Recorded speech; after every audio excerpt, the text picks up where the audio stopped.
Replication की पहली step unwinding थी। सेकंड स्टेप अब हम समझ रहे हैं फॉर्मेशन ऑफ न्यू चेन। नई चेन का फॉर्मेशन कैसे किया जाए। जब बच्चों न्यू चेन का फॉर्मेशन होता है तो इस न्यू चेन का फॉर्मेशन हमेशा 5 डेज टू 3 डेज डायरेक्शन में होगा। यानी जब भी नई चेन बनेगी हमेशा डायरेक्शन तो 5 डेज टू 3 डेज होगी। जैसे बच्चों ये डीएनए की स्टैंड है, ये डीएनए की दोनों स्टैंड है। ये स्टैंड तो ओल्ड स्टैंड, यहाँ से रेप्लिकेशन चालू हुआ था, साइड का नाम और आई साइड। अब यहाँ पर इस तरह से ये नई चेन बनानी है, ये नई चेन बननी है। तो जो नई चेन बनती है इसकी डायरेक्शन हमेशा, नई चेन बनने की डायरेक्शन हमेशा 5 डेज टू 3 डेज होगी। मतलब जो न्यू चेन बनती है वो 5 टू 3 बनती है। और आई साइड से इधर भी रेप्लिकेशन होता है और इधर भी रेप्लिकेशन होगा, यहाँ पर भी रेप्लिकेशन होगा। क्योंकि बच्चों डीएनए की अगर हम बात करें तो डीएनए तो इधर भी था, तो इधर भी रेप्लिकेशन होता है। ओआरआई साइड से दोनों डायरेक्शन में रेप्लिकेशन होता है और दोनों डायरेक्शन में होता है, इसीलिए इसको कहा जाता है बाई डायरेक्शन। तो रेप्लिकेशन बाई डायरेक्शनल प्रोसेस होती है। अब बात आती है जो नई चेन बनती है, इस नई चेन को बनाने वाला एंजाइम कौन सा होगा। नई चेन बनाने के लिए यहां पर मेन एंजाइम जो यूज किया जाता है डीएनए डिपेंडेंट डीएनए पॉलीमरेज। एक बात मुझे बताओ, अगर यहां पर पुरानी चेन में यहां पर ग्वानिन लिखा है, अगर पुरानी चेन की बात करें यहां ग्वानिन लिखा है, तो नई चेन में कौन आएगा। नई चेन में यहां पर आप कहोगे कि सर यहां पर साइटोसिन आएगा। आपने ये साइटोसिन कैसे कहा, पुरानी चेन। तो ये जो ओल्ड चेन होती है इसी ओल्ड चेन पर डिपेंड होके नई चेन बनती है। मतलब यहां जो एंजाइम है इस पुरानी चेन की हेल्प से नया चेन बनाता है। तो पुरानी चेन पर डिपेंड होता है, इसलिए इसको कहते हैं पुराने डीएनए पर डिपेंड होने वाला पॉलीमरेज। इसे नाम दिया डीएनए डिपेंडेंट डीएनए पॉलीमरेज। एक बार फिर समझना, नई चेन बनाने वाला एंजाइम, नई चेन बनाने वाला एंजाइम डीएनए पॉलीमरेज। ये डीएनए पॉलीमरेज नई चेन बनाता है, लेकिन ये पुराने डीएनए पर डिपेंड होकर बनाता है और पुराने डीएनए पर डिपेंड होकर बनाता है, इसलिए नाम दिया डीएनए डिपेंडेंट डीएनए पॉलीमरेज। ऐसा नाम क्यों दिया, क्लियर हुआ सबको। अच्छा, ये DNA dependent DNA polymerase prokaryote और यूकैरियोट में देखें तो अलग अलग टाइप के हैं। प्रोकैरियोट में ये 3 टाइप्स के होते हैं, जबकि यूकैरियोट्स में ये 5 टाइप्स के होते हैं। प्रोकैरियोट में जो 3 टाइप्स है उसमें पहला आता है डीएनए पॉलीमरेज फर्स्ट। अच्छा, इसका पूरा नाम दे तो यही होगा, DNA dependent DNA polymerase first, फिर DNA dependent DNA polymerase second, DNA dependent DNA polymerase third. इस तरह से नाम दिए जाते हैं। अच्छा, ये 1 2 3 ये तो प्रोकैरियोट्स में। यूकैरियोट्स में 5 टाइप्स होते हैं, उसमें होता है जैसे अल्फा बीटा गामा डेल्टा, इस तरह से अल्फा बीटा गामा इस तरह से चलती है। लेकिन आपको यूकैरियोट के डीएनए पॉलीमरेज से कोई मतलब नहीं है, हमें उसको याद करना ही नहीं है, अपने सिलेबस में नहीं है, ये समझो आप। तो प्रोकैरियोट वाले इंपॉर्टेंट है, यूकैरियोट से हमें मतलब नहीं है। अच्छा, प्रोकैरियोट में डीएनए पॉलीमरेज 3 है। कौन कौन से, 1 2 एंड 3। अब बात आती है इस 1 2 और 3 के क्या क्या फंक्शन होते हैं, उनको हम समझे। डीएनए पॉलीमरेज 1 2 और 3 इनके फंक्शन यहां लिखे। डीएनए पॉलीमरेज फर्स्ट, इसकी डिस्कवरी कॉर्नबर्ग साइंटिस्ट ने की थी। कॉर्नबर्ग ने की थी तो इसको हम कॉर्नबर्ग एंजाइम के नाम से भी जानते हैं, एक तरह का कॉर्नबर्ग एंजाइम भी कहलाता है। DNA polymerase second, least role in replication. ये रेप्लिकेशन में सबसे कम रोल रखता है। रेप्लिकेशन में कई एंजाइम का रोल है, जैसे हेलिकेस का भी रोल होता है, एसएसबी रोल होता है, टोपोआइसोमरेज होता है, और भी आगे हम समझेंगे और भी एंजाइम काम में लिए जाते हैं। लेकिन इन सब में सबसे minimum role DNA polymerase second का है। मतलब सेकंड का रोल रेप्लिकेशन में सबसे कम होता है। डीएनए पॉलीमरेज थर्ड, इसे कहा जाता है मेन एंजाइम फॉर रेप्लिकेशन। इसे इसीलिए रेप्लिकेस के नाम से भी जानते हैं। डीएनए पॉलीमरेज थर्ड को ही रेप्लिकेस भी कहा जाता है, यही रेप्लिकेशन का मेन एंजाइम है। अच्छा, मेन एंजाइम इसलिए कहते हैं क्योंकि ये डीएनए की लंबी लंबी चेन बनाता है, तो इसीलिए रेप्लिकेशन में मेन रोल इसका होता है। तो रेप्लिकेशन में main enzyme DNA polymerase third है। प्रोकैरियोट में 3 तरह के पॉलीमरेज थे, फर्स्ट सेकंड थर्ड। इनमें से थर्ड सबसे इंपॉर्टेंट होता है क्योंकि यही लंबी चेन बनाने में यूज होता है। इन तीनों के क्या क्या फीचर है कंपेयर करते हैं। सबसे पहला feature 5 days 3 days polymerization. Polymerization का सिंपल सा मतलब होता है चेन फॉर्मेशन, मतलब चेन बनना, यह कहलाता है पॉलीमराइजेशन। अच्छा, चेन बनने से मतलब क्या होता है समझिएगा। जैसे मान लीजिए बच्चों ये डीएनए की एक स्ट्रैंड है, अब हमें यहां पर चेन बनानी है। तो आप जानते हो ए है तो ए के सामने यहां पे आ गया टी, टी के सामने यहां पे आएगा ए, फिर यहां आएगा जी, फिर यहां सी, फिर जी, ये यहां पर ए। इस तरह से ये चेन बनती जा रही है और ये चेन का बनना ये कहलाता है पॉलीमराइजेशन। अच्छा, जब ये पॉलीमराइजेशन होता है तो यहाँ पर 5 to 3 डायरेक्शन में होता है, तो इसलिए इसको कहते हैं 5 days 3 days पॉलीमराइजेशन। पॉलीमराइजेशन मतलब पॉलीमर बनना, चेन बनना, ये चेन बनना यही पॉलीमराइजेशन कहलाता है। अब बात आती है ये चेन बनाने की पावर इन तीनों में से किसके पास है। अगर हम डीएनए पॉलीमरेज फर्स्ट की बात करें तो ये भी चेन का फॉर्मेशन कर सकता है, सेकंड भी कर सकता है, थर्ड भी कर सकता है, मतलब तीनों ही चेन बना सकते हैं। लेकिन खास बात, डीएनए पॉलीमरेज फर्स्ट ये शॉर्ट चेन का फॉर्मेशन करता है, मतलब छोटी चेन बनाना हो तो उसके लिए बेस्ट है, छोटी चेन बनाना हो तो इसके लिए बेस्ट है। तो कहीं पर गैप को फिल करना है, छोटी चेन बनाना है, तो वहां ये काम आता है, इसीलिए इसको गैप फिलिंग एंजाइम भी कहते हैं। क्लियर। डीएनए पॉलीमरेज सेकंड ये भी छोटी चेन बनाता है। अच्छा, थर्ड का काम आता है फॉर्म लॉन्ग चेन। एक बात मुझे बताइए, डीएनए छोटा मॉलिक्यूल होता है या बड़ा? आप जानते हैं डीएनए तो बहुत बड़ा मॉलिक्यूल है, मैक्रो मॉलिक्यूल है, और डीएनए बड़ा मॉलिक्यूल है तो यहां लंबी लंबी चेनें बनानी पड़ेगी। ऐसे यहां पर काफी लंबी चेन बनानी पड़ती है, और ये लंबी चेन बनाने में कैपेबल होता है थर्ड, इसीलिए कहते हैं कि यही थर्ड रेप्लिकेशन का सबसे मेन एंजाइम है, क्योंकि ये लॉन्ग चेन बनाने में कैपेबल है। अब फर्स्ट सेकंड थर्ड में मैं आपसे पूछता हूं, छोटी चेन बनाना हो तो फर्स्ट और सेकंड, लंबी चेन बनाना हो तो थर्ड। अच्छा, छोटी चेन में फर्स्ट और सेकंड है, इनमें से भी मेन रोल फर्स्ट का है, सेकंड तो बड़ा आलसी है, ये तो बहुत ही कम रोल रखता है। ये रोल तब रखता है जब ये फर्स्ट और थर्ड ना हो, फर्स्ट थर्ड सेल में नहीं है तब जाके सेकंड काम करता है, तो सेकंड तो बहुत आलसी है, इसको तो आप भूल ही जाए। यानी इतना याद रखो, छोटी चेन बनाने के बारे में पूछा जाए तो फर्स्ट, और लंबी चेन बनाने के बारे में पूछा जाए तो थर्ड। क्लियर।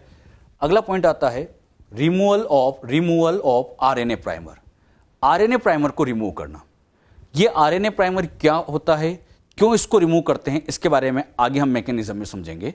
अभी इतना ध्यान रखो, रेप्लिकेशन में आरएनए प्राइमर की जरूरत पड़ती है, लेकिन बाद में इसको हटाया जाता है।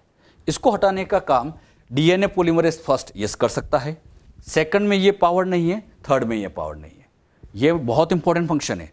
आरएनए प्राइमर को कौन रिमूव करता है, तो आरएनए प्राइमर को रिमूव केवल फर्स्ट करता है, सेकंड और थर्ड ये आरएनए प्राइमर को रिमूव नहीं कर सकते, इनमें आरएनए प्राइमर को रिमूव करने की पावर नहीं होती है। क्लियर। अगले नंबर पे आता है, ये बाकी बात में समझेंगे, आरएनए प्राइमर क्या चीज है बाद में सिखाएंगे। DNA repair. रिपेयर से मतलब होता है कि कहीं कोई मिस्टेक हो जाए, कहीं कोई गलती हो जाए, तो उस गलती को ठीक करना, ये डीएनए रिपेयर कहलाता है। जैसे आप बच्चों इस तरह से समझ सकते हैं, अगर मैंने आपको डीएनए की एक स्ट्रैंड दी और मैं कहूं इसकी कॉम्प्लीमेंट्री स्ट्रैंड लिखो, सबको लिखना आता है, यहां ए है तो सामने यहां टी ए इस तरह से आता जाएगा, ये बच्चों यहां पे आता गया, लिख सकते हैं। जब आप इस डीएनए को ध्यान से देखेंगे तो यहां पे बच्चों एक जगह गलती हो गई, दिख रहा है। गलती क्या हुई कि जी के सामने आना तो सी चाहिए था, जी के सामने यहां पर आना सी चाहिए था, क्योंकि जी का कॉम्प्लीमेंट्री सी है, लेकिन यहां पर आ क्या गया ए। अब इस जगह पर मिस्टेक हो गई साहब। अब इस मिस्टेक को ठीक करना है, मिस्टेक को ठीक करना यही कहलाता है रिपेयर। यानी यहां से इस ए को हटा के करेक्ट न्यूक्लियोटाइड को जोड़ना है। यह काम डीएनए पॉलीमरेज फर्स्ट करता है, सेकंड भी कर सकता है, लेकिन मेन रोल फर्स्ट का होता है। अब फर्स्ट क्या करता है, इस गलत न्यूक्लियोटाइड को हटाएगा, यहां से हटा दिया, और जो करेक्ट न्यूक्लियोटाइड है अब उसको लगाएगा।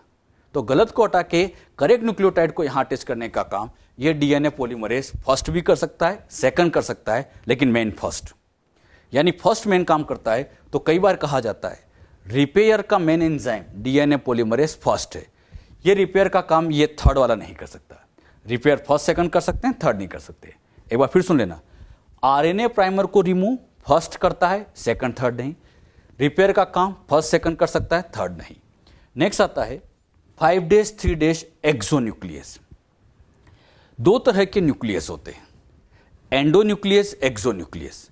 एंडोन्यूक्लियस का मतलब होता है, जैसे बच्चों ये डीएनए है, ये डीएनए यहां पर है, अगर इस डीएनए को बीच से कट करे, बीच से या यहां इंटरनली कट करे तो उसको कहा जाता है एंडोन्यूक्लियस। एंडो मतलब इनसाइड, तो अंदर से कट करने वाला एंडो होता है, जबकि यहां टर्मिनल से कट किया जाए, बिल्कुल टर्मिनल से, तो उसको एक्सोन्यूक्लियस कहते हैं। यानी एंड से जो कट लगाता है उसको कहा जाता है एक्सो, और इंटरनली कट लगाता है उसको कहा जाता है एंडो। यहां पर हम बात समझने जा रहे हैं 5 days 3 days एक्सोन्यूक्लियस। तो पहले वर्ड क्लियर होना चाहिए, एक्सो मतलब टर्मिनल से कट करने वाला, जैसे इसको आप ऐसे समझिए, ये बच्चों आपके सामने एक डीएनए दिया है। अब यहां पर डीएनए पॉलीमरेज फर्स्ट आया, इसने क्या किया, यहां पर आकर इसको कट किया, अच्छा पहले इसने एडेनिन को कट किया, फिर इसने थाइमिन को कट किया, ये ऐसे कट करता जा रहा है। डायरेक्शन बोलो बच्चों, एंड से कट कर रहा है, मतलब एक्सोन्यूक्लियस। कौन सी डायरेक्शन, 5 to 3, तो इसलिए बन गया 5' 3' एक्सोन्यूक्लियस। क्यों, कहा समझ में आया? एंड से काटता है इसलिए एक्सोन्यूक्लियस, डायरेक्शन 5 to 3 फॉलो कर रहा है, तो नाम बन गया 5' 3' एक्सोन्यूक्लियस कहा जाता है। अब बात आती है 5' 3' एक्सोन्यूक्लियस पावर किसके पास है? ये पावर डीएनए पॉलीमरेज फर्स्ट के पास है, यस है, लेकिन सेकंड और थर्ड के पास ये नहीं है। मतलब ये पावर केवल और केवल फर्स्ट के पास होती है, और इसी पावर की वजह से ये आरएनए प्राइमर को हटाता है। हम कहते हैं आरएनए प्राइमर को केवल फर्स्ट ही हटा पाता है, क्योंकि इसके पास एक स्पेशल पावर होती है 5' 3' एक्सोन्यूक्लियस, और इसी पावर से ही यह प्राइमर को रिमूव करा पाता है। यह पावर सेकंड और थर्ड के पास नहीं होती, ये पावर नहीं होती है। क्लियर? अगला पॉइंट, 3' 5' एक्सोन्यूक्लियस। 3' 5' एक्सोन्यूक्लियस का मतलब होता है, अच्छा यहां से कट लगा, यहां कट लगा है, एंड से काट रहे हैं, बताओ एक्सो, ये एंड से काटा मतलब एक्सोन्यूक्लियस, फिर इसको कट किया एक्सो, लेकिन ये डायरेक्शन फॉलो कर रहे हैं, कौन सी, 3' 5' एक्सोन्यूक्लियस। अरे बात समझ में? ये power 3 to 5 exonuclease power first, second, third तीनों के पास होती है। जो बातें यहां समझाई क्लियर हुई?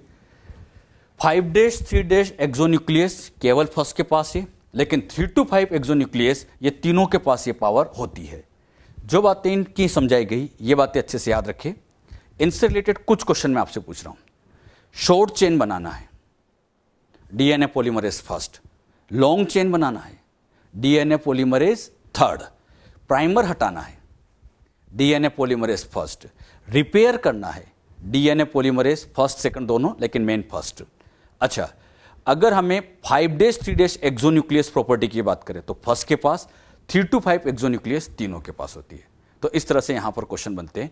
इनमें से मेन तो ये याद रखना, पॉलीमराइजेशन वाली बात और प्राइमर को हटाने वाली बात, ये इंपॉर्टेंट बातें हैं। ये बातें आप अच्छे से ध्यान रखें। ये एंजाइम है। अब बात आती है इन एंजाइम की problem. DNA polymerase first, second, third, DNA polymerase first, second, third, इन तीनों की एक कॉमन प्रॉब्लम है।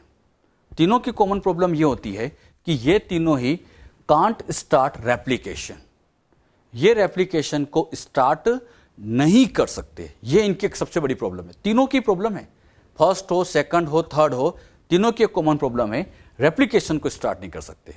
इसको बच्चों आप ऐसे समझिए, ये डीएनए की दोनों स्टैंड ओपन हो गई, इधर 3' एंड है, इधर 5' एंड है। अब यहां पर DNA polymerase first, second, third को बिठाया, फर्स्ट को भी बिठाया, सेकंड को भी बिठाया, थर्ड को भी बिठाया, तीनों को बुलाया गया, तीनों को बिठाया गया, और तीनों से कहा कि यहां चेन बनाओ, तीनों से कहा चेन बनाओ।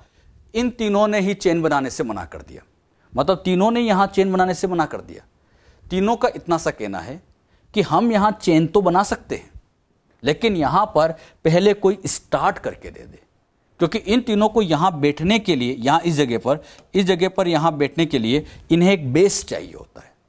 मतलब इसको आप ऐसे समझिएगा, जैसे बच्चों मान लीजिए ये यहां पर स्टैंड है, अब यहां पर नई चेन बनानी, नीचे की तरफ अब नई चेन बनानी है, तो यहां पर इनको बैठने के लिए एक बेस चाहिए होता है, यहां एक बेस चाहिए।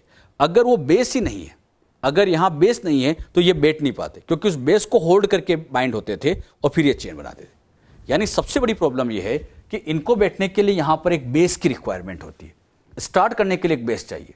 अब बात आती है ये बेस यहां पर कौन बना के दे, मतलब यहां पर बेस कौन बनाए, ये बात अब हमें समझनी है। अगर यहां हमें बच्चों बेस बनाना है, तो बेस बनाने के लिए यहां पर जरूरत पड़ती है एक स्पेशल एंजाइम की, जिसका नाम है प्राइमेज। प्राइमेज ये एक तरह का आरएनए पॉलीमरेज है, और यही आरएनए पॉलीमरेज आरएनए प्राइमर का फॉर्मेशन करता है। ये बच्चों यहां पर आरएनए, यहां पर ये आरएनए प्राइमर का फॉर्मेशन करता है।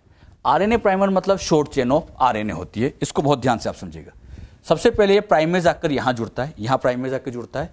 मान लीजिए बच्चों ये प्राइमेज आके यहां बैठ गया, और इस प्राइमेज ने आके बैठने के बाद यहां पर इसने ये आरएनए का एक प्राइमर बनाया, ये आरएनए का एक प्राइमर डेवलप किया, और आरएनए का ये जो प्राइमर कहलाता है, इसी को आरएनए का जो प्राइमर बना है इसी की हेल्प से यहां रेप्लिकेशन स्टार्ट होता है। मतलब ये रेप्लिकेशन को स्टार्ट करना है, तो स्टार्ट करने के लिए प्राइमर चाहिए, और इस प्राइमर को बनाने वाला कौन सा एंजाइम है? प्राइमेज। बच्चे बहुत गलती करते हैं, प्राइमर इसको कहा जाता है, ये प्राइमर है, लेकिन इसको बनाने के लिए यहां जो एंजाइम लगा होगा उसका नाम प्राइमेज है। अच्छा, बना क्या रहे? आरएनए। तो प्राइमेज को ही कहा जाता है एक तरह का आरएनए पॉलीमरेज, क्योंकि ये आरएनए का पॉलीमर बनाता है। अब क्वेश्चन आता है आरएनए प्राइमर क्या चीज है? तो इतना याद रखना, आरएनए प्राइमर आरएनए की शॉर्ट चेन है। आरएनए की जो छोटी चेन होती है उसी को हम आरएनए प्राइमर, और आप देख भी रहे एक छोटा सा टुकड़ा यहां बना है, इसी को हम आरएनए प्राइमर कहते थे। अब बताओ, क्या एक बेस तैयार हो चुका है? अब यहां पर डीएनए पॉलीमरेज, यहां पर डीएनए पॉलीमरेज, अब इस बेस को यहां पर ऐसे होल्ड करेंगे, ऐसे बेस को होल्ड करेंगे, और होल्ड करके अब यहां नई चेन बना सकते हैं। वो यहां पर ऐसे नई चेन बनाते जाएंगे। अब ध्यान देना, ये जो नई चेन बन रही है, लंबी चेन बन रही है, ये फर्स्ट सेकंड थर्ड तीनों में से कोई भी बना सकता है। यहां पर ये चेन बनाते जाएंगे, लेकिन ये स्टार्ट करने का काम आरएनए प्राइमर ने किया है। तो क्वेश्चन आता है आरएनए प्राइमर का रोल क्या है? तो आरएनए प्राइमर का रोल है स्टार्टिंग ऑफ रेप्लिकेशन। ये रेप्लिकेशन को स्टार्ट कराता है। एक बार फिर ध्यान सुनना, क्या सीखा हमने? DNA polymerase first second third तीनों की एक कॉमन प्रॉब्लम, स्टार्ट नहीं कर सकते थे। तीनों की कॉमन प्रॉब्लम, स्टार्ट नहीं कर सकते थे। चेन तो बना सकते हैं लेकिन स्टार्ट नहीं कर सकते। स्टार्ट करने के लिए फिर बुलाया गया प्राइमेज को, जिसने यहां आरएनए का टुकड़ा बनाया जिसका नाम आरएनए प्राइमर। और आरएनए प्राइमर बनने के बाद आगे की चेन फिर ये डीएनए पॉलीमरेज बना सकते हैं। यानी रेप्लिकेशन को स्टार्ट इनिशिएट करने में प्राइमेज का रोल होता है। जो बात यहां समझे, क्लियर हुई सबको? एक लास्ट एंजाइम और इसमें काम में लिया जाता है, डीएनए लाइगेज। लाइगेज का रोल क्या होता है? मान लीजिए बच्चों, डीएनए की एक स्टैंड ये है और ये स्टैंड यहां पर इस तरह से है। अब इस स्टैंड में यहां पर आप देख पा रहे हैं कि इसमें यहां पर एक गैप है, मतलब यहां पर इनको चिपकाना है। तो इनको चिपकाने के लिए डीएनए लाइगेज आता है। अब ये डीएनए लाइगेज आकर इनको इस तरह से यहां पर ज्वाइन कर देता है। मतलब दो फ्रेगमेंट्स को इसे चिपकाना हो तो उनको चिपकाने में लाइगेज का रोल है। तो ligase join DNA fragment. Ligase word आती है हमेशा याद रखो, ज्वाइन करने वाला। अब डीएनए लाइगेज है तो डीएनए को ज्वाइन करेगा, आरएनए लाइगेज है तो आरएनए को ज्वाइन करेगा। इस तरह से नाम दिया गया। अच्छा, रेप्लिकेशन में कौन से एंजाइम काम आ रहे हैं एक बार फिर समझना। तीन तरह के पॉलीमरेज प्रोकैरियोट में, डीएनए पॉलीमरेज 1, 2, 3, इनकी प्रॉब्लम को सोल्व करने वाला प्राइमेज, और एक और एंजाइम था डीएनए लाइगेज। तो कौन सा एंजाइम कहां कहां रोल रखता है, ये सब बातें आपको अच्छे से ध्यान रखनी है। डीएनए रेप्लिकेशन में अभी तक बच्चों हमने ये समझ लिया है कि इसमें कौन कौन से एंजाइम इन्वॉल्व होने वाले हैं। इसमें हमने सीखा था कि इसमें अनवाइंडिंग के अंदर हेलिकेज का रोल था, एसएसबी का रोल था, टोपोआइसोमरेज का रोल था। और जब नई चेन बनाते हैं तो उसमें डीएनए पॉलीमरेज 1, 2, 3 भी थे। उन तीनों की एक कॉमन ड्रॉबैक सीखी थी कि वो रेप्लिकेशन को स्टार्ट नहीं कर पाते। इसीलिए रेप्लिकेशन को स्टार्ट करने के लिए एक एंजाइम यूज़ किया गया था, प्राइमेज, जिसने आरएनए प्राइमर बनाया था, और एक एंजाइम और था डीएनए लाइगेज, जिसने ज्वाइनिंग का काम किया था। ये बातें अभी तक हम सीख चुके हैं कि कौन कौन से एंजाइम हैं। अब हम इसकी मैकेनिज्म समझते हैं। मैकेनिज्म के टाइम पर एक बात मुझे बताइए, मान लीजिए यहाँ पर इस तरह से ये डीएनए है। यहाँ पर अगर डीएनए की अगर हम बात करें, ये यहाँ पर डीएनए है। इस डीएनए के अंदर यहाँ पर इस स्टैंड के अंदर थाइमिन है, ओल्ड चेन के अंदर थाइमिन है। तो जब नई चेन बनेगी तो इस नई चेन में यहाँ पर आप जानते हैं एडेनिन आएगा, यहाँ पर नई चेन के अंदर से एडेनिन आएगा, टी के सामने ए आएगा। लेकिन ये ए अकेला नहीं आता, इस ए के साथ यहाँ पर ऐसे शुगर और 3-फॉस्फेट के मॉलिक्यूल अटैच हो जाते हैं। 3-फॉस्फेट के मॉलिक्यूल मतलब ये ट्राइफॉस्फेट की फॉर्म में आता है। यानी जब भी नई चेन बनाते हैं, नया न्यूक्लियोटाइड हमेशा ट्राइफॉस्फेट की फॉर्म में आता है। अब ये जो ट्राइफॉस्फेट आता है, इस ट्राइफॉस्फेट के यहाँ पर ड्यूअल फंक्शन होते हैं। ड्यूअल से मतलब ये 2 फंक्शन परफॉर्म करता है। क्या ये है, ध्यान समझिएगा। डीऑक्सीराइबोन्यूक्लियोसाइड ट्राइफॉस्फेट जो आता है, यहाँ पर ड्यूअल पर्पस करता है। ड्यूअल पर्पस से मतलब होता है कि इसके 2 फंक्शन है। इसमें पहला फंक्शन होता है acting as substrate for enzyme, ये एंजाइम के लिए सबस्ट्रेट का वर्क करते हैं। And second, provide energy for polymerization, polymerization के लिए ये एनर्जी भी प्रोवाइड करते हैं। इससे क्या मतलब, इसको और अच्छे से हम समझिए। जैसे आपको समझाने के लिए, ये बच्चों यहाँ ट्राइफॉस्फेट है। ट्राइफॉस्फेट क्यों कह रहे हैं, क्योंकि इसमें 3-फॉस्फेट के मॉलिक्यूल है। यहाँ जो शुगर है, ये शुगर डीऑक्सीराइबोज है, और डीऑक्सीराइबोज है, इसलिए इसको लिखा गया डीऑक्सी एडिनोसाइन ट्राइफॉस्फेट, शॉर्ट में इसको हम डीएटीपी लिख देते हैं। अब ये जो डीएटीपी आया है, ट्राइफॉस्फेट आया है, इस ट्राइफॉस्फेट पर एंजाइम वर्क करेगा। मतलब एंजाइम यहां पर आता है डीएनए पॉलीमरेज, और यही डीएनए पॉलीमरेज इसके ऊपर एक्ट करता है। आप लोग सभी जानते हैं एंजाइम जिस पे वर्क करता है उसको कहा जाता है सबस्ट्रेट। तो यहां ये एंजाइम है तो ये एक तरह से यहां पर बन जाएगा इसके लिए सबस्ट्रेट। तो ये ट्राइफॉस्फेट यहां पर सबस्ट्रेट की तरह काम करता है, किसके लिए? एंजाइम के लिए। तो एक बात अच्छे से रखना, ट्राइफॉस्फेट का पहला function act as a substrate for enzyme, और उस एंजाइम का नाम पूछे तो डीएनए पॉलीमरेज। अच्छा, डीएनए पॉलीमरेज जब इस पे वर्क करता है तो इन दोनों फॉस्फेट, ये जो दोनों फॉस्फेट 1 और 2 है, इन दोनों फॉस्फेट के बीच का बॉन्ड ब्रेक करता है। अच्छा, जब बीच का बॉन्ड ब्रेक करेंगे तो यहां पर एडेनिन शुगर फॉस्फेट और ये 2 फॉस्फेट रिलीज हो जाते हैं। यहां पर ये जो 2 फॉस्फेट रिलीज हुए इन्हीं को आप कहते हैं पायरोफॉस्फेट। फिर ये पायरोफॉस्फेट के बीच का फॉस्फेट वाला बॉन्ड, ये जो बीच वाला बॉन्ड है, ये ब्रेक होता है, और ये ब्रेक होके फाइनली प्रोवाइड करता है एनर्जी। आप सभी जानते हैं एटीपी जब टूटेगा तो अल्टीमेटली एनर्जी मिलती है। तो यहां पर इस ट्राइफॉस्फेट ने अल्टीमेटली एनर्जी भी प्रोवाइड की। तो अगर हम कहें ट्राइफॉस्फेट के यहां पर ड्यूअल फंक्शन है, ड्यूअल से मतलब 2 फंक्शन है, उसमें फर्स्ट फंक्शन होता है कि ये ट्राइफॉस्फेट इस एंजाइम के लिए सबस्ट्रेट का काम करता है, और सेकंड फंक्शन ये ब्रेक होकर फाइनली क्या देता है? एनर्जी, और यही एनर्जी रेप्लिकेशन में यूज होगी, पॉलीमराइजेशन में यूज होती है। इस बात को अब हम और अच्छे से यहां पर समझने की कोशिश करते हैं। आपको समझाने के लिए बच्चों यहां पर ये डीएनए को ड्रॉ किया हुआ है। आपको समझाने के लिए डीएनए यहां पर ड्रॉ कर दिया गया। ये बच्चों डीएनए है। इस डीएनए में ये 3' एंड है, 5' एंड है। ये बच्चों ओआरआई साइट है। यहां मान लीजिए कि इस जगह पर ये यहां पर ओआरआई साइट है। अब इधर भी रेप्लिकेशन होगा, डीएनए इधर भी है तो इधर भी रेप्लिकेशन होता है। ओआरआई साइट से इधर भी रेप्लिकेशन किया जाएगा और इधर भी रेप्लिकेशन किया जाएगा, मतलब दोनों डायरेक्शन में रेप्लिकेशन होता है। तो आप लोग ये याद रखना, रेप्लिकेशन बाय डायरेक्शन प्रोसेस है। हाँ, हम समझते केवल एक ही डायरेक्शन में, समझेंगे केवल एक डायरेक्शन में, लेकिन सेम प्रोसेस इधर भी हो रही होगी। आपको समझाने के लिए केवल एक डायरेक्शन आपको समझा रहे हैं, लेकिन होगा ये बाय डायरेक्शन। अच्छा, यहां पर 3' है। अगर मैं यहां पर डॉट लगाऊं और यहां पर डॉट लगाऊं, सोच के बताना, यहां 3' है तो यहां पर उसका कॉम्प्लीमेंट्री क्या आ जाएगा? 5', और यहां 5' है तो कॉम्प्लीमेंट्री 3'। एक बात दिमाग में बहुत अच्छे से बिठा लीजिए, जब भी नई चेन बनती है डायरेक्शन हमेशा 5' to 3' ही होती है। अच्छा, 5 to 3 क्यों होता है इसके बारे में हम समझेंगे भी कि ऐसा क्यों होता है। अभी ध्यान दीजिए, नई चेन जब भी बनेगी हमेशा 5 to 3 बनेगी। अच्छा, इधर 5 है तो इधर जो होगा 3 होगा, मतलब यहां ऐसे नई चेन बना सकते हो। हाँ, यहां पर देखो 3', यहां डॉट लगाता तो यहां बनता 5', और हम सोचे कि ऐसे चेन बन जाए, ये पॉसिबल नहीं है। ये पॉसिबल नहीं है क्योंकि कभी भी 3 to 5 चेन नहीं बनेगी। नई चेन बनना हमेशा 5 to 3 होता है। और ये बात हमेशा याद रख लो, चाहे हम डीएनए की चेन बनाएं, आगे जब हम आरएनए की चेन बनना समझेंगे तब भी यही बात अप्लाई होगी। चाहे डीएनए बनाओ चाहे आरएनए बनाओ, नया तो हमेशा 5 to 3 ही बनता है। 5 to 3 क्यों बनता है उसका रीजन भी हम सीखेंगे। अब यहां पर ये बच्चों 5' है, मतलब यहां पर हमें नई चेन बनानी है। नई चेन बनाने के लिए डीएनए पॉलीमरेज 1, 2, 3 तीनों को बुलाया गया, तीनों को यहां बिठाया गया, मतलब फर्स्ट को, सेकंड को और थर्ड को, तीनों को यहां बिठाया गया, और तीनों से कहा गया कि रेप्लिकेशन करो। तीनों से कहा रेप्लिकेशन करो। इन तीनों ने ही रेप्लिकेशन करने से मना कर दिया। तीनों का कहना है कि हम यहां रेप्लिकेशन तभी कर सकते हैं जब हमें यहां पर पहले कोई बेस मिले। तो सबसे पहला काम यहां पर एक बेस तैयार करना पड़ता है, और बेस तैयार करने के लिए एक एंजाइम आके जुड़ता है प्राइमेज, जो एक तरह का आरएनए पॉलीमरेज है।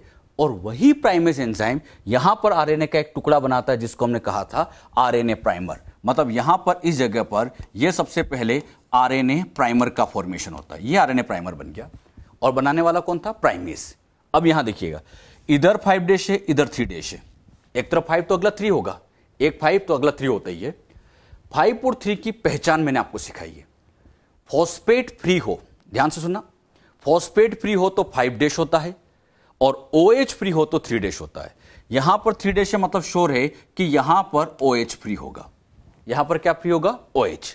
अब समझिए, ये डीएनए की जो पुरानी चेन है, इस पुरानी चेन के अंदर मान लीजिए थाइमिन है। पुरानी चेन में क्या है? थाइमिन।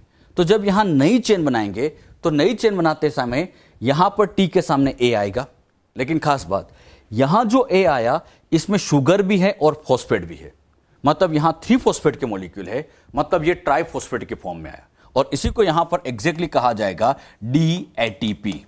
अब आप बताओ यहां पर डी वर्ड क्यों यूज किया गया, आप बताइए डी वर्ड यहां पर क्यों यूज किया गया, इसका रीजन मुझे आप बताएंगे। डी इसलिए लिया गया क्योंकि यहां जो शुगर ली गई थी वो डीऑक्सीराइबोस थी, तो डीऑक्सीराइबोस शुगर ली गई इसलिए इसको DATP लिखा जाता है। क्लियर। अब ये जो ट्राइफॉस्फेट है, ये ट्राइफॉस्फेट यहां पर ड्यूअल फंक्शन करेगा। ड्यूअल फंक्शन से मतलब ये है कि इस ट्राइफॉस्फेट पर सबसे पहले ये डीएनए पॉलीमरेज एंजाइम जो आपको दिखाई दे रहा है, ये डीएनए पॉलीमरेज एंजाइम इस पे एक्ट करता है, डीएनए पॉलीमरेज इस पे एक्ट करता है और इस पे एक्ट करता है। एंजाइम जिस पे एक्ट करता है क्या कहलाता है, सबस्ट्रेट। तो यहां पर ये DATP इस एंजाइम के लिए एक तरह से सबस्ट्रेट का काम करेगा। तो पहला काम सबस्ट्रेट की तरह काम किया। जब ये यहां पर इसके ऊपर एक्ट करेगा तो यहां से 2 PP अलग होंगे, ये 2 PP अलग होंगे जिसको कहेंगे हम पायरोफॉस्फेट। ये 2 PP यहां से अलग हुए, फिर ये पायरोफॉस्फेट टूटेगा, इससे मिलेगी एनर्जी और उसी एनर्जी से यहां पर जो ऑक्सीजन का लोन पेयर है ये इस फॉस्फेट के साथ यहां बॉन्डिंग करेगा, यहां ऐसे ये बॉन्ड बनाएगा, यहां पे इस तरह से ये बॉन्ड बन जाएगा।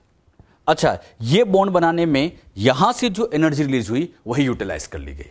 तो मुझे बताइए यहां ट्राइफॉस्फेट ने एनर्जी भी तो दी है, तो इसने 2 फंक्शन किए। पहला फंक्शन एंजाइम के लिए सबस्ट्रेट की तरह काम करना और सेकंड फंक्शन एनर्जी प्रोवाइड करना। अच्छा, जैसे इनके बीच में बॉन्ड बना, अब इस शुगर का यहां पर OH फ्री रहेगा। OH फ्री रहेगा मतलब ये फिर से वही 3' होगा क्योंकि फॉस्फेट 5 पे जुड़ता है, OH फ्री रहेगा। अच्छा, इधर 5' है, इधर 3' है, चेन बनने की डायरेक्शन हमेशा 5 to 3 ही रखनी पड़ती है। और 5 to 3 क्यों रखते हैं, 3 का ऑक्सीजन इसलिए फ्री रखना पड़ता है ताकि ये फिर नेक्स्ट वाले पे अटैक कर सके, इसका लोन पेयर नेक्स्ट पे अटैक कर सके ताकि आगे की तरफ कंटिन्यू चेन बने। यानी लास्ट वाले का हमेशा OH फ्री रहेगा मतलब 3' होगा। चेन बनने की डायरेक्शन हमेशा याद रखना 5 to 3 ही होती है। और 5 to 3 क्यों होती है, रीजन समझ में आया। 3 को फ्री रखना क्योंकि इसी का lone pair of electron, oxygen का lone pair of electron next पे अटैक करेगा ताकि ये चेन कंटिन्यू बनती जाए। एक स्टेप और समझते हैं। अगर इस पुरानी चेन में यहां पर आपको समझाने के लिखा साइटोसिन है, बहुत ध्यान समझिएगा, पुरानी चेन के अंदर साइटोसिन है तो नई चेन के अंदर यहां पर आएगा ग्वानिन, लेकिन ये ग्वानिन यहां पर अकेला नहीं आता। इस ग्वानिन के साथ यहां शुगर है और 3 फॉस्फेट है, मतलब एक तरह से ये DGTP की फॉर्म में आया। अब ये DGTP ड्यूअल फंक्शन करेगा। पहला फंक्शन एंजाइम इस पे एक्ट करता है मतलब ये सबस्ट्रेट की तरह काम करेगा, यहां से 2 फॉस्फेट रिलीज होंगे जो एनर्जी दे देंगे, सबस्ट्रेट की तरह का भी काम कर रहा है, एनर्जी भी प्रोवाइड कर रहा है। और वही एनर्जी से अब इसका loan pair of electron phosphate पे अटैक करेगा तो यहां पर एक बॉन्ड बनता जाएगा। फिर इस शुगर का यहां का OH फ्री रहेगा, OH फ्री रहेगा मतलब यही 3', मतलब चेन बनने की डायरेक्शन 5 to 3। और 3 को फ्री क्यों कर रहे हैं, ताकि इसका लोन पेयर फिर नेक्स्ट पे अटैक करते जाए। तो इस तरह से चेन कंटिन्यू बनेगी। चेन बनाते टाइम जो क्वेश्चन मैं पूछ रहा हूं अच्छे से आंसर आना चाहिए। चेन बनाते टाइम नया न्यूक्लियोटाइड मोनोफॉस्फेट, डाई या ट्राई किस फॉर्म में आता है, आता हमेशा ट्राइफॉस्फेट की फॉर्म में है। और ट्राइफॉस्फेट की फॉर्म में आने के बाद यह ड्यूअल फंक्शन करता है। पहला फंक्शन एंजाइम के लिए सबस्ट्रेट का काम करना, एंजाइम के लिए सबस्ट्रेट का काम करना, और सेकंड एनर्जी प्रोवाइड करता है ताकि इससे यहां पर ये पॉलीमर बनता जाए, चेन बनती जाए। जो बात यहां पर समझे क्लियर हुई बच्चों। और चेन हमेशा 5 to 3 बनेगी। ये बात आप बहुत ध्यान से आप समझे। ये बात सेम बात जब हम RNA बनाना सीखेंगे यानी ट्रांसक्रिप्शन पढ़ेंगे तब भी अप्लाई होती है। तो ये बातें आपको आगे भी यूज करनी है। क्लियर। अब इसके मैकेनिज्म को और डिटेल में समझते हैं। मैकेनिज्म को डिटेल में समझाने के लिए यहां पर ये DNA लिया। इस DNA में अभी ये पार्ट इतना सा ओपन हुआ, ये पार्ट अभी थोड़ा सा यहां पर क्या कर दिया, ओपन। ओपन करने के लिए यहां पर एक एंजाइम लगा है, नाम बोलो, जो हाइड्रोजन बॉन्ड तोड़ता जा रहा है, नाम बोलो उसका, हेलिकेज। ये जो स्मॉल ओपनिंग है जहां हेलिकेज काम कर रहा है, इसी पार्ट को अब नाम दिया जाता है रेप्लिकेशन फोर्क। मतलब यहां पर हेलिकेज काम कर रहा है, ये जो स्मॉल ओपनिंग आपको दिखाई दे रही है, इस स्मॉल ओपनिंग का नाम दिया जाता है रेप्लिकेशन फोर्क। ये हेलिकेज आगे की तरफ चलता जाएगा, यानी ये फोर्क आगे की तरफ चलता जाएगा, आगे के हाइड्रोजन बॉन्ड टूटते जाएंगे। जैसे जैसे हाइड्रोजन बॉन्ड टूटेंगे दोनों स्ट्रैंड अलग होती जा रही है। आप देख रहे हैं ये स्ट्रैंड और ये स्ट्रैंड ऐसे सेपरेट होती जा रही है, दोनों स्ट्रैंड सेपरेट होती जा रही है। अच्छा, इस स्ट्रैंड में यहां पर समझाने के लिए इधर ले लिया 3' तो इधर होगा 5'। बहुत ध्यान समझना, नई चेन जब भी बनती है डायरेक्शन हमेशा 5 to 3 होगा। डायरेक्शन 5 to 3 है। अगर ये 3 डैश है, यहां डॉट लगाऊं तो 5 डैश होगा, यहां 5 डैश होगा और इधर क्या आ जाएगा 3 डैश, और 5 to 3 यहां हमें चेन बनानी है। अब चेन बनाने के लिए फिर से वही बात, डीएनए पॉलीमरेज 1 2 3 को बिठाओ, तीनों को बिठाया, और जब तीनों को बिठाया, यहां बिठाया, तीनों ने ही रेप्लिकेशन करने से मना कर दिया, क्योंकि तीनों का कहना है हमें एक बेस चाहिए, और बेस बनाने का काम प्राइमेज एंजाइम करता है, जिसने यहां पर बनाया एक आरएनए प्राइमर। तो सबसे पहले क्या बनता है बच्चों, आरएनए प्राइमर। क्यों बनता है, ताकि एक स्टार्ट हो जाए। अच्छा, यहां पर एक स्टार्ट हो गई, फिर डीएनए पॉलीमरेज 3 आता है और यहां पर ऐसे कंटिन्यू आगे की तरफ चेन बनाता जाएगा। चेन कैसे बनती है अभी मैंने सिखाया था, नया न्यूक्लियोटाइड ट्राइफॉस्फेट की फॉर्म में आएगा, ड्यूअल फंक्शन करेगा और इस तरह से ये चेन यहां पर कंटिन्यू बनती जाएगी। मतलब इस ओल्ड स्टैंड से, ध्यान समझना, इस ओल्ड स्टैंड से यहां पर एक नई चेन बनती जा रही है। बिल्कुल सही है, यहां पर नई चेन बन गई। अब प्रॉब्लम क्या आती है, प्रॉब्लम यह आती है कि यहां पर भी तो नई चेन बनानी पड़ेगी। मतलब ये ओल्ड स्टैंड है, तो इस ओल्ड स्टैंड से यहां पर भी तो नई चेन बनानी पड़ेगी। अब बात आती है नई चेन कैसे बनाए। नई चेन बनाते टाइम ध्यान दीजिए, इधर तो 3 डैश है, अब इसका 5 डैश निकाले तो बच्चे क्या सोचते हैं कि सर यहां 3 डैश है तो इसका 5 डैश यहां होगा, तो 5 to 3 उधर से चेन बनाते हैं। ऐसा नहीं हो सकता। ऐसा बच्चों इसलिए नहीं हो सकता क्योंकि अगर यहां से चेन बनवानी है, यहां से चेन बनानी है, तो इसके लिए इतने सारे हाइड्रोजन बॉन्ड तोड़ने पड़ते हैं, और इतने हाइड्रोजन बॉन्ड तोड़ने के लिए बहुत एनर्जी चाहिए। सेल के पास एट अ टाइम इतनी एनर्जी नहीं होती कि पूरा डीएनए एक साथ ओपन हो जाए। यह पूरा डीएनए एक साथ खुल ही नहीं सकता, क्योंकि इसको खोलने के लिए बहुत एनर्जी चाहिए, और सेल के पास इतनी एनर्जी नहीं होती है। इसीलिए सेल ने यहां पर समझदारी से काम किया। उसने क्या सोचा कि अगर यहां 3 डैश है तो यहां पर अगर डॉट लगाए तो यहां पर डॉट लगाए तो ये 5 डैश हो गया। अरे इधर 3 डैश है तो यहां डॉट लगाएंगे तो 5 डैश हो जाएगा। अब 5 to 3 इधर तो इतनी छोटी चेन बना सकते हैं, अरे यहां तो बना सकते हैं, लेकिन यहां पर सबसे पहले वही बेस तैयार करना पड़ेगा, क्योंकि यहां पर पहले से कोई चेन नहीं है। तो सबसे पहले यहां पर भी ये आरएनए का टुकड़ा बना, नाम बोलो, आरएनए प्राइमर। और फिर आरएनए प्राइमर बनने के बाद यहां पर ये चेन ऐसे बनाते हैं। मतलब यहां 5 to 3 ये इतना छोटा टुकड़ा बनेगा। बच्चों के दिमाग में बहुत अच्छा क्वेश्चन आता है कि सर इसको 5 डैश यहां से क्यों नहीं बनाते, यहां से क्यों नहीं बनाते। इसका रीजन समझना बच्चों, इसलिए नहीं बनाते क्योंकि अगर यहां से बनाना है तो इसके लिए इतने हाइड्रोजन बॉन्ड तोड़ना पड़ेगा। डीएनए बहुत बड़ा मॉलिक्यूल है, और इतने हाइड्रोजन बॉन्ड तोड़ने के लिए बहुत एनर्जी चाहिए, और इतनी एनर्जी सेल के पास एट अ टाइम नहीं होती है। इसीलिए यहां पर इतना पार्ट खुला, तो जितना पार्ट खुला था उसमें यहां पर यह नई चेन बना दी। क्लियर। तो इसमें 5 to 3 ऐसे चेन बनाएंगे, इसमें भी बनेगी तो 5 to 3, लेकिन इधर से बनाएंगे। बात समझ में। और इधर से बनाने का पर्पस बताओ क्यों है, क्योंकि पूरा डीएनए एक साथ खुल नहीं पा रहा था, इसलिए इसको थोड़ा करके इतना सा बना दिया। जब इतना पार्ट ये बन रहा होगा, जितना पार्ट खुला इतने में नई चेन बना रहे होंगे, तब तक यहां बैठा हुआ हेलिकेज आगे की तरफ जाएगा। हेलिकेज मान लो यहां से यहां पहुंच गया, यहां से यहां पहुंच गया, तो इतने हाइड्रोजन और टूटे, और जितने हाइड्रोजन बॉन्ड टूटे उतना पार्ट ओपन होगा, फिर उसमें रेप्लिकेशन करते हैं। क्लियर। तो मान लीजिए हेलिकेज ने यहां से यहां पहुंचा, तो ये इतना पार्ट यहां से लेके यहां तक इतना पार्ट और ओपन हो गया। ये पार्ट जस्ट अभी बना ही था, यहां प्राइमर जोड़ के इतना पार्ट बनाया था, इधर प्राइमर जोड़ के इतना पार्ट अभी बनाया था, ये जस्ट बना ही था। अब हेलिकेज आगे चला गया तो इतना पार्ट खुल गया। अब आप समझना, यहां पर जो पार्ट खुला है, जितना पार्ट खुलता जाएगा उतने ही पार्ट में अब हम रेप्लिकेशन करते जाएंगे। इतना पार्ट खुला तो इसमें रेप्लिकेशन करना है। अब रेप्लिकेशन करने के लिए यहां पर क्या किया जाएगा, यहां पर ध्यान दीजिए, इधर 5 डैश है तो यहां पर बनेगा 3 डैश, बिल्कुल ये एंड 3 डैश होगा। अगर मैं अगला डॉट लगाऊं, नेक्स्ट डॉट लगाऊं, तो ये नेक्स्ट डॉट फिर से कहलाएगा 5 डैश, नेक्स्ट डॉट 5 डैश होगा, और 5 to 3 ऐसे चेन यहां पर 5 to 3 ऐसे चेन बनाते जाएंगे। लेकिन एक खास बात आपसे पूछ रहा हूं मैं, यहां पर अगर चेन बनाना है तो बताइए प्राइमर लगाने की जरूरत है या नहीं है। आप यहां पर ध्यान से देखोगे, पहले से बेस बना हुआ है, पहले से चेन बनी हुई है, तो क्यों ना इसी बेस को ही आगे की तरफ कंटिन्यू कर ले। मतलब यहां बार बार प्राइमर लगाने की जरूरत नहीं है, और इसी बेस को कंटिन्यू करके यहां पर यह चेन लगातार बनती जाएगी। और डायरेक्शन भी आप देख रहे हैं, वही 5 to 3, वही 5 to 3 बनता जा रहा है। तो 5 to 3 यहां पर यह चेन लगातार बनती जाएगी।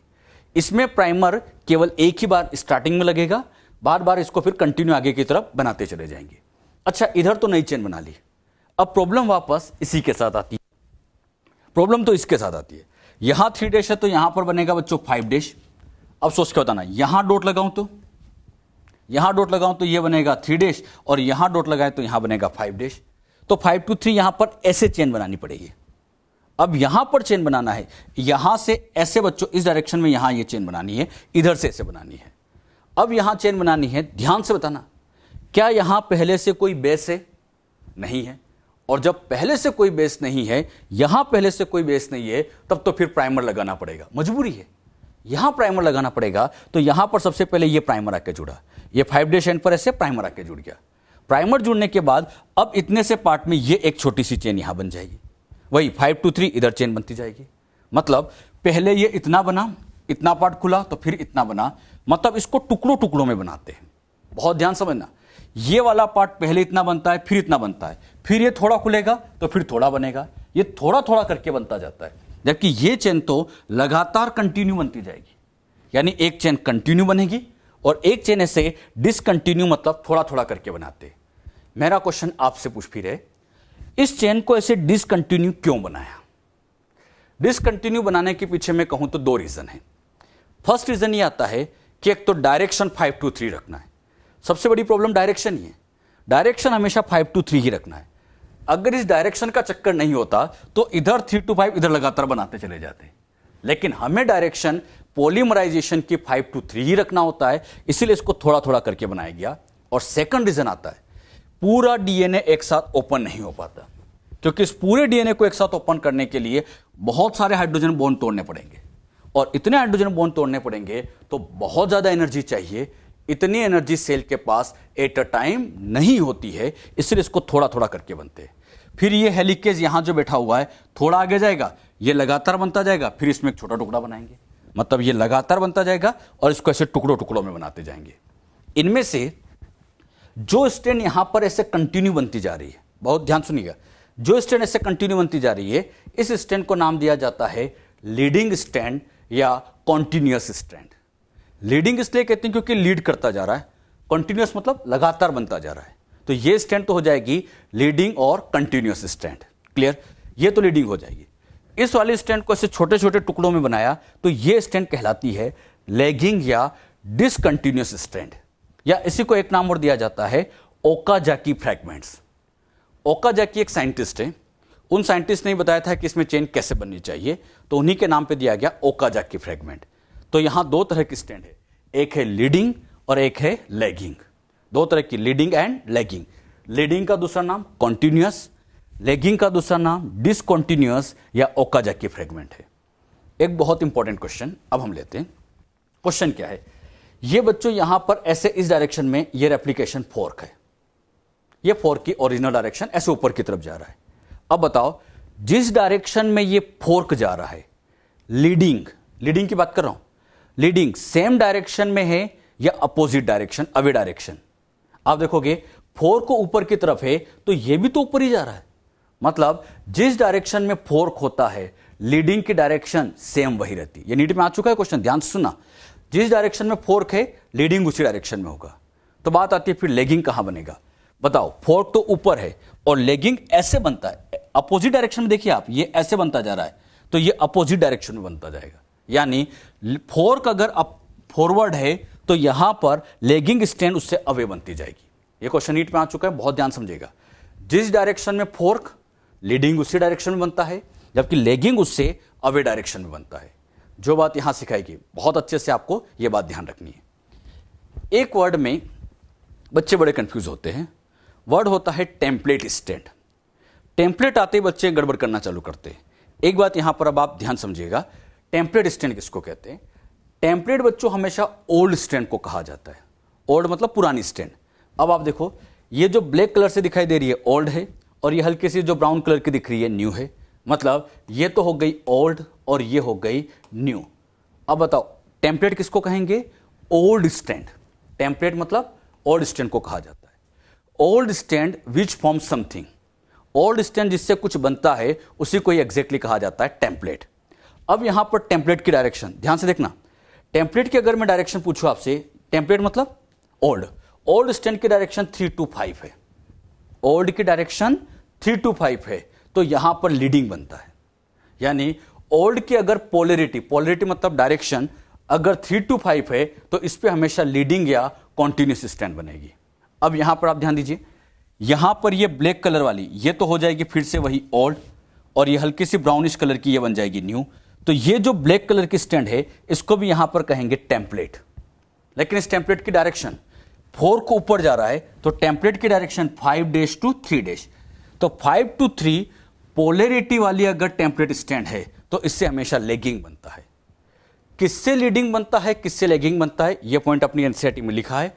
पॉइंट एक बार फिर सुन लीजिएगा। अगर टेम्पलेट, टेम्पलेट मतलब ओल्ड स्ट्रैंड, अगर टेम्पलेट 3 to 5 है, टेम्पलेट 3 to 5 है तो इससे हमेशा लीडिंग स्ट्रैंड बनेगी, और अगर टेम्पलेट 5 to 3 है तो इससे हमेशा लेगिंग या डिसकंटिन्यूस स्ट्रैंड बनती है। जो बात यहां पर यह समझाई गई, ये बात बच्चों आप लोग अच्छे से ध्यान रखिएगा, बहुत इंपॉर्टेंट। क्या हमने सीखा, एक आउटलाइन में दे रहा हूं। सबसे पहले यहां पर प्राइमर जुड़ा था, ये स्ट्रैंड तो लगातार बनाते जाते हैं और इस स्ट्रैंड में थोड़ा थोड़ा करके बनाते जाते हैं, और जब ये थोड़ा थोड़ा बनेगा तो हर बार यहां पर कुछ ना कुछ प्राइमर जुड़ता जाता है। जो लगातार बनेगी वो लीडिंग है, और जो टुकड़ों में बनेगी वो लेगिंग है। टुकड़ों में बनाने का पर्पस, हाँ पर्पस ये कि एक तो पूरा डीएनए एक साथ ओपन नहीं हो सकता, और डायरेक्शन हमेशा 5 to 3 ही रखनी है। जो बात यहां सिखाई गई क्लियर हुई बच्चों। अब एक खास बात और, हम रेप्लिकेशन किसका कर रहे हैं, डीएनए का या आरएनए का? हाँ, हम रेप्लिकेशन यहां पर करने जा रहे हैं डीएनए का। मुझे बताओ, ये जो रेड कलर के आपको दिखाई दे रहे हैं ये प्राइमर किसके बने? आरएनए के। मतलब ये प्राइमर तो आरएनए के बने। अगर बीच में से आरएनए आता गया, अगर बीच में से आरएनए आता गया, ऐसे बीच बीच में आरएनए आता गया, तो कुछ सालों बाद तो ऐसा होगा कि डीएनए में हर जगह आरएनए आ जाएगा। तो इसका मतलब इस प्राइमर को कहीं ना कहीं रिमूव करने की जरूरत है। एंजाइम आना चाहिए दिमाग में, प्राइमर को रिमूव करना है। कौन सा एंजाइम? DNA polymerase first. तो अब यहां पर डीएनए पॉलीमरेज फर्स्ट आता है, और यही डीएनए पॉलीमरेज फर्स्ट यहां से इस प्राइमर को हटाता है। यहां से मतलब इस पे आएगा और यहां से ऐसे करके इस प्राइमर को हटा देगा। मतलब यहां से ये प्राइमर को हटा देगा, यहां से भी प्राइमर को हटा देगा, यहां से भी प्राइमर को हटा देगा। आप देख रहे हैं हर जगह से प्राइमर को हटा दिया गया, और प्राइमर हटाना बहुत जरूरी है, तो क्यों आरएनए का बना है, तो हर जगह से प्राइमर हटाया गया। और प्राइमर को हटाने वाला एंजाइम कौन सा होगा? DNA polymerase first. और उसी फर्स्ट ने यहां पर हर जगह प्राइमर हटा दिया। प्राइमर तो हट गया। अब सबसे मेन बात, प्राइमर तो हट चुका है, अब यहां पर गैप भरनी है, गैप फिल करनी है, मतलब छोटी चेन बनानी है। अब बात आती है वो छोटी चेन कौन बनाए? छोटी चेन बनाने के लिए 2 एंजाइम थे, DNA polymerase first and second. लेकिन मैंने कहा था मेन तो फर्स्ट ही है, तो यहां इसमें गैप को फिल करना है, छोटी चेन बनाना है, तो यहां छोटी चेन बनाने वाला भी डीएनए पॉलीमरेज फर्स्ट ही होगा। मतलब यही डीएनए पॉलीमरेज फर्स्ट यहां पर एक छोटी चेन, एक गैप बनाता है। ये डीएनए की चेन बनाई जाती है क्योंकि डीएनए पॉलीमरेज बना रहा है। अच्छा, यहां डीएनए पॉलीमरेज ने छोटी चेन बनाई, इधर भी जहां जहां आपको ये गैप दिखाई दे रही है, ये गैप दिखाई दे रही है, इस गैप में भी यहां पर भी छोटी चेन बनाई, यहां पर भी ऐसे छोटी चेन बनाई, और ये बनाने वाला डीएनए पॉलीमरेज फर्स्ट होगा। ये डीएनए का है, मतलब ये आरएनए नहीं, ये डीएनए की छोटी चेन बनाई। ये चेन बनाने का काम किसने किया? DNA polymerase first. यानी दोनों काम डीएनए पॉलीमरेज फर्स्ट करता है। यहां से प्राइमर को हटाने वाला भी कौन था? डीएनए पॉलीमरेज फर्स्ट, और छोटी चेन बनाने वाला भी डीएनए पॉलीमरेज फर्स्ट ही है। दोनों काम यही करता है। लेकिन एक प्रॉब्लम है, डीएनए पॉलीमरेज फर्स्ट यहां चेन तो बना देता है, लेकिन ये पुरानी चेन और इस वाली चेन को आपस में ज्वाइन नहीं कर पाता। क्वेश्चन, दोनों को ज्वाइन करना है तो ज्वाइन करने के लिए फिर एंजाइम की जरूरत पड़ेगी। बात आती है वो ज्वाइनिंग एंजाइम कौन है? तो यहां ज्वाइन करने वाला एंजाइम आप ही बताइए बच्चों। ज्वाइन करने वाला एंजाइम सभी जानते हैं, डीएनए लाइगेज। तो यहां डीएनए लाइगेज आता है, और यही डीएनए लाइगेज अब यहां पर इनको ऐसे यहां पर ऐसे ज्वाइन कर देता है, ऐसे यहां पर चिपका देता है। ये डीएनए लाइगेज आएगा और इसको यहां पर ऐसे ज्वाइन करा देगा। अच्छा, सेम एज यहां पर भी ये डीएनए लाइगेज आएगा, इसको ऐसे ज्वाइन करा देगा। यहां पर भी ये डीएनए लाइगेज आएगा, और जहां जहां ज्वाइनिंग की जरूरत थी वहां पे ज्वाइन कर देगा। ऐसे इनको ये ज्वाइन करता जाएगा, ऐसे हर जगह ज्वाइनिंग हो जाएगी। अच्छा, जब ये डीएनए लाइगेज ने हर जगह ज्वाइनिंग कर दी, अब मुझे इतना बताओ, लाइगेज ने ज्वाइन कर दी, अब इसमें आरएनए कहां है? आरएनए तो है ही नहीं, क्योंकि आरएनए को तो हटा दिया। मतलब अब इसमें केवल और केवल डीएनए ही बचा। इस डीएनए में ये जो लंबी चेन बनाई गई, इसको बनाने वाला एंजाइम डीएनए पॉलीमरेज थर्ड, ये जो लीडिंग स्ट्रैंड बनाई जाती है, लेगिंग स्ट्रैंड बनाई जाती है, लेगिंग को बनाने वाला भी डीएनए पॉलीमरेज थर्ड ही होता है। बस आप इतना ध्यान रखना, इस प्राइमर की जगह छोटी चेन बनाने वाला फर्स्ट है और ज्वाइन करने वाला लाइगेज होता है। अरे बात समझे, लाइगेज तो बस चिपकाने का काम करता है, जो पुरानी चेन थी, ये जो चेन थी, इनको बस जस्ट ज्वाइन करने का काम लाइगेज का होता है। जो यहां पर एंजाइम की बातें सिखाई गई, ये बातें सबको अच्छे से क्लियर होनी चाहिए कि एंजाइम ने हमने क्या क्या सीखा है। क्लियर हुआ सबको अच्छे से? अच्छा, जितनी बात यहां समझी एक आउटलाइन में दे रहा हूं, सबको आना चाहिए। अच्छा, एक बात पहले मुझे इतना बताइए, यहां पर जो चेन बनी है, अब ये जो नया डीएनए बनता जा रहा है, ये नया डीएनए बनता जा रहा है, इस नए डीएनए में ये स्ट्रैंड तो हो गई ओल्ड और ये स्ट्रैंड हो गई न्यू। मतलब नया डीएनए में हमेशा एक पुरानी चेन होती है और एक नई चेन होती है। कितना परसेंट पुराना है? 50% पुराना है, मतलब सेमी कंजर्वेटिव। आप देख रहे हैं ऊपर की तरफ, यहां पर बच्चों ऊपर की तरफ आपको यहां पर एक डीएनए दिख रहा है, यहां पर 1 डीएनए, लेकिन एक डीएनए इधर, एक डीएनए इधर, मतलब 2 डीएनए बनता जा रहा है। 1 से 2 का बनना यही कहलाता है रेप्लिकेशन। और रेप्लिकेशन में एक स्ट्रैंड हमेशा ओल्ड रहेगी, आप देख भी रहे हैं, एक तो ये ओल्ड ही है और एक इसमें नया होता है। 50% तो ओल्ड ही कंजर्व है, इसलिए नाम दिया गया था semi conservative. Semi conservative process होती है। इसमें कुछ खास क्वेश्चन अब मैं आपसे पूछ रहा हूं, बताइएगा किसने क्या काम किया। यहां पर हाइड्रोजन बॉन्ड तोड़ना है, कौन सा एंजाइम? हेलिकेज। जब ये आगे जाएगा तो यहां पर दोनों को रीजॉइनिंग से रोकने वाला एसएसबी, आगे की तरफ सुपर कोइलिंग रोकना है टोपोआइसोमरेज, प्राइमर बनाना है प्राइमेज, यहां पर ये लीडिंग स्ट्रैंड बनानी है, लेगिंग बनानी है डीएनए पॉलीमरेज थर्ड, प्राइमर हटाना है DNA polymerase first, gap fill करनी है, प्राइमर की जगह गैप फिल करनी है डीएनए पॉलीमरेज फर्स्ट, एंड को चिपकाना है लाइगेज। तो मुझे बताओ इस रेप्लिकेशन में क्या केवल डीएनए पॉलीमरेज का ही रोल है? नहीं, डीएनए पॉलीमरेज के साथ साथ इसमें एडिशनली कई सारे एंजाइम, कई सारे प्रोटीन इन्वॉल्व होते हैं। यानी डीएनए पॉलीमरेज अकेला सोचे कि मैं अकेला ही रेप्लिकेशन कर दूं, यह पॉसिबल नहीं होता। इस रेप्लिकेशन में बहुत सारे एंजाइम मिलकर काम करते हैं, लेकिन इसमें एक एंजाइम का रोल आपको सबसे कम देखने को मिला। वो बस सेल में पड़ा पड़ा देख रहा है कि हाँ सब काम हो रहा है, बिल्कुल सोता रह रहा है, और वो है डीएनए पॉलीमरेज सेकंड, जो कि बहुत ही आलसी है। बाकी सारे एंजाइम तो काम कर रहे हैं, लेकिन डीएनए पॉलीमरेज सेकंड का रोल आपको कहीं दिखाई नहीं दिया। तो यहां रेप्लिकेशन की समझाई गई, ये बातें आप अच्छे से ध्यान रखें। और एक इंपॉर्टेंट बात, जिस डायरेक्शन में फोर्क होता है, जिस डायरेक्शन में फोर्क मतलब इस ओपनिंग को कहते हैं, और जहां से ये शुरुआत हुई उसको ओआरआई कहते हैं। अब ये फोर्क आगे चलता जाएगा, जिस डायरेक्शन में फोर्क होता है लीडिंग उसी डायरेक्शन में होती है और लेगिंग उससे अपोजिट डायरेक्शन में बनती जाती है। क्लियर हुआ बेटे? अच्छा, अब हम इससे रिलेटेड कुछ स्पेशल पॉइंट्स और समझ लेते हैं, रेप्लिकेशन के कुछ स्पेशल पॉइंट्स। इसमें सबसे पहला पॉइंट, रेप्लिकेशन कैसी प्रोसेस है? सेमी कंजर्वेटिव है, जानते हैं सभी। बाई डायरेक्शनल है, क्योंकि ओआरआई साइड से दोनों डायरेक्शन में रेप्लिकेशन होता है, और दोनों डायरेक्शन में रेप्लिकेशन होता है, इसका मतलब यह चलेगी बाय डायरेक्शनल प्रोसेस। तो बाय डायरेक्शनल प्रोसेस होती है। ई कोलाई की बात करें, ई कोलाई में आपको ड्यूरेशन बताना है। सबसे पहले सेल डिवीजन, तो ई कोलाई की सेल का डिवीजन का टाइम होता है 20 मिनट्स, लेकिन अगर इसमें रेप्लिकेशन के टाइमिंग की बात की जाए तो रेप्लिकेशन का टाइम होता है 18 मिनट। कुछ एनसीईआरटी में यहां मिस्टेक है, कुछ एनसीईआरटी में रेप्लिकेशन की टाइम 38 मिनट दे रखी है, जो गलत है। नई एनसीईआरटी में सब में यहां 18 मिनट ही आ रहा है, तो बच्चों उसमें 18 मिनट याद रखना। तो ई कोलाई में सेल डिवीजन का टाइम 20 मिनट से याद रखिएगा, रेप्लिकेशन उससे थोड़ा सा कम टाइम में होता है, 18 मिनट में हो जाता है। क्लियर?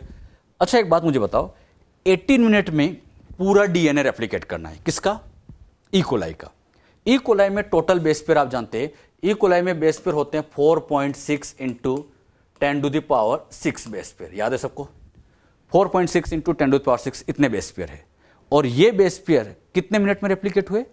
18 मिनट में। मतलब 18 मिनट में पूरा डीएनए रेप्लिकेट कर जाएगा, इतने बेस पेयर रेप्लिकेट कर जाते हैं। अब मैं आपसे पूछूं 1 सेकंड में, 1 सेकंड में तो फिर कितने बेस पेयर जुड़े होंगे?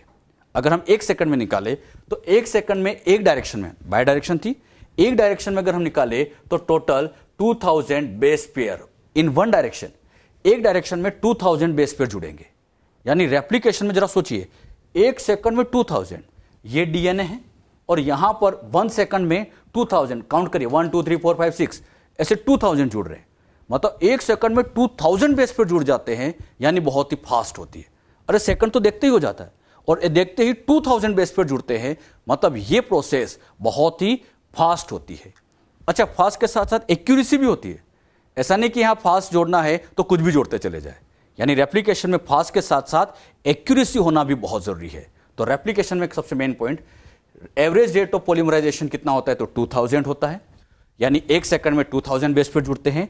और रेप्लिकेशन बहुत ही फास्ट एंड एक्यूरेट प्रोसेस होती है। फास्ट तो होती है, एक्यूरेसी के साथ होती है। क्लियर? एक सबसे मेन पॉइंट, अगर बच्चों सेल डिवीजन के टाइम पर रेप्लिकेशन तो हो जाए, after DNA replication cell division अगर फेल हो जाए तो इससे पॉलीप्लॉइडी आ जाती है। अच्छा, ये पॉलीप्लॉइडी कैसे आ जाती है, इस बात को आप थोड़ी देर अब ध्यान से इसको समझिएगा। अगर हम यहां पर समझने के लिए हमने लिया कि मान लीजिए बच्चों, जब सेल साइकिल चली तो सेल साइकिल के टाइम पर सबसे पहली स्टेज आती है G1, उसके बाद आती है S, फिर G2, फिर आती है प्रोफेज, मेटाफेज, एनाफेज, टीलोफेज, इस तरह से साइकिल चलती है। अब इस पूरी साइकिल में रेप्लिकेशन कहां होता है, तो रेप्लिकेशन जो किया जाता है वो एस फेज में। एस फेज में एक से बच्चों यहां पर ऐसे 2 डीएनए बन गए। रेप्लिकेशन कहां हो गया, एस फेज में। एस फेज में रेप्लिकेशन हो गया। रेप्लिकेशन के बाद G2 चली, प्रोफेज चली, मेटाफेज चली। अब इस मेटाफेज के टाइम पर यहां पर एक केमिकल आ जाता है। मेटाफेज में एक केमिकल आया कोल्चिसिन। कौन सा, कोल्चिसिन।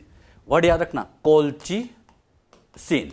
अच्छा, कोल्चिसिन क्या करता है, यहां जो कोल्चिसिन आता है, यह कोल्चिसिन मेटाफेज में डिवीजन को फेल कर देता है। और जब मेटाफेज में सेल डिवीजन फेल हो जाता है, इसी से एक कंडीशन एराइज होती है, इसको नाम दिया जाता है पॉलीप्लॉइडी। यानी पॉलीप्लॉइडी क्यों हुआ, एक बार फिर समझना। पॉलीप्लॉइडी इसलिए हुआ, मैं आपसे पूछ रहा हूं, रेप्लिकेशन के फेल होने की वजह से नहीं। अरे रेप्लिकेशन तो परफेक्ट हुआ है, रेप्लिकेशन तो परफेक्ट हुआ, उसके बाद ये जो सेल डिवीजन है ये फेल हो गया। किसने फेल किया, कोल्चिसिन।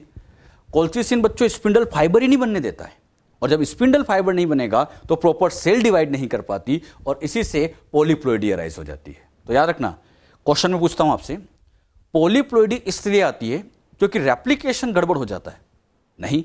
अरे पॉलीप्लॉइडी में रेप्लिकेशन तो परफेक्ट है, रेप्लिकेशन तो ओके है, सेल डिवीजन फेल हो गया।